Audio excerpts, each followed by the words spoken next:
All right. Welcome to the second episode of the Magnetism podcast. And I had a topic that I was going to, roll on and I was going to discuss with you guys, called the psychology of presence. And I had notes and structure and so on, but I just wasn't feeling the topic today. It just wouldn't land. I know with creative processes, and with content that's valuable, if it doesn't land and you try to force it on a certain day, right, you just be doing a disservice to yourself, right? You also just be doing a disservice to the people you want to communicate with, right? And it's something that in the first episode, I wanted to set the foundation that start before you're ready, because you won't be ready, right? Because action will lead to insight more often than the other way around. And so the topic I had in mind was psychology of presence, and about how someone is magnetic not because of what they say, right, or the things they say, but for how people feel them before you actually before you even open your mouth, before you enter a room, before you walk into a room, right? There's a study in psychology that talks about how communication is not even it not the words don't even make up majority of what you're saying. It makes up maybe like 10%, and then you got another 20%, which is your vocal tonality and so on. But then there's the rest of it, the 70% of it, which is your body language, right? Your tempo, your pacing, your energy, your sub communications, your eye contact, the cadence, right? The energetics underneath that subconsciously communicates yourself, right? And your essence, the other person. Okay. I think that one thing I want to hopefully bridge the gap, right, with this sort of podcast is I realize that we're living in a very disconnected society, right?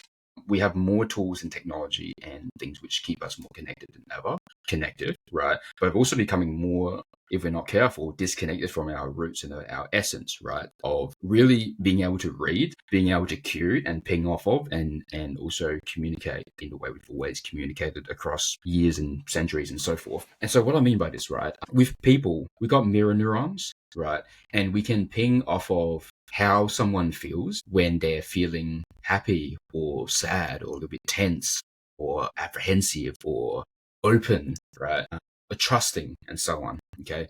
So tying it back, right?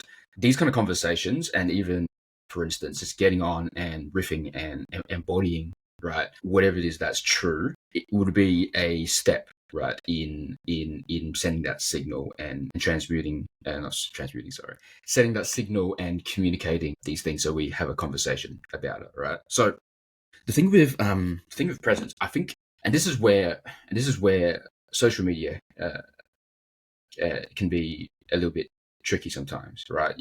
When we like to think of the most obvious examples of what's magnetic, of who's charismatic, right, and who has impact and who has influence and pull, the most obvious examples are usually loudest ones, the most obnoxious ones, the most polarizing, right, in the most extreme sense, right? But if we unpack the root of all of this, right, this is not something that's reserved to just a certain specific archetype or a type of way it looks, or a type of packaging around how that's supposed to look, right?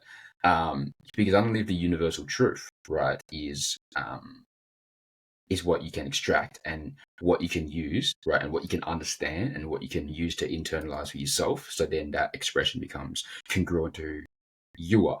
Okay. To tie back to presence, you've ever think back to a time, right, when someone enters a room, or you come across a YouTube video, or you come across a piece of content, or you hear a song, right, or certain movies, right, certain episodes on Netflix just stick out, right, or just kind of have this pull towards you, and not maybe necessarily in that moment that you are driven to take the action to watch or to take an initiative in whatever that looks like, but in that it sticks with you, right, in that it lingers. So then maybe even at a later point in time, right, with the right cues, subconsciously, you've already been primed. That's presence right there, right? And that presence comes down to just absolute authenticity of who you are and the person underneath and the trust. Okay, I hope I'm making sense there. So when it comes down to, and I don't like these frameworks and these things, right? Because a lot of what I want to share and express here is embodied and felt, and through these lenses of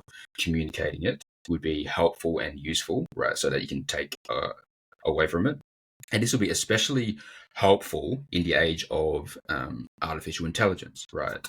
There's a lot of discussion, a lot of talk about, especially in the UGC creator space, with a lot of the folks we've worked with Glow Ops Media, fears of, and there's a lot of talks about AI content creators, AI influencers, right? And the fear that will it replace genuine human creators, right? And human personal brands. That question comes down to our difference, right, as a person, as a human, and it's something which cannot be taken, right, from us. It's something that cannot be taken from us because what we embody, what we represent, right? And this is why it's important, I think, to have these sort of discussions here so we get back to those truths, right? Because why is this important?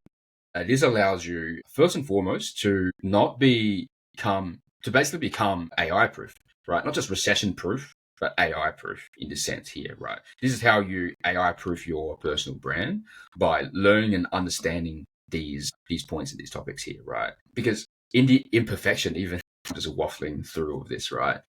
This is in itself something which is a part of the human part, right? The part I'm just fumbling through my words and not necessarily having the, what do you call it? The brain cells this morning to connect my words and then it flows smoothly and so forth, right? So presence is important because people feel allowed off of you, the authenticity and trust, right? And I'm using these examples. I'm expressing these examples because this is what it means to build genuine trust, right? Against a perfect script and so forth, right? That's the soul element there. That's why these riffs are important, because it helps me enunciate my thoughts and journal out loud and so forth. Now, if you're still around till if you're still listening, you're still watching at this point here, thank you. Truthfully, right? This is just the second episode, right? Yeah, that's it.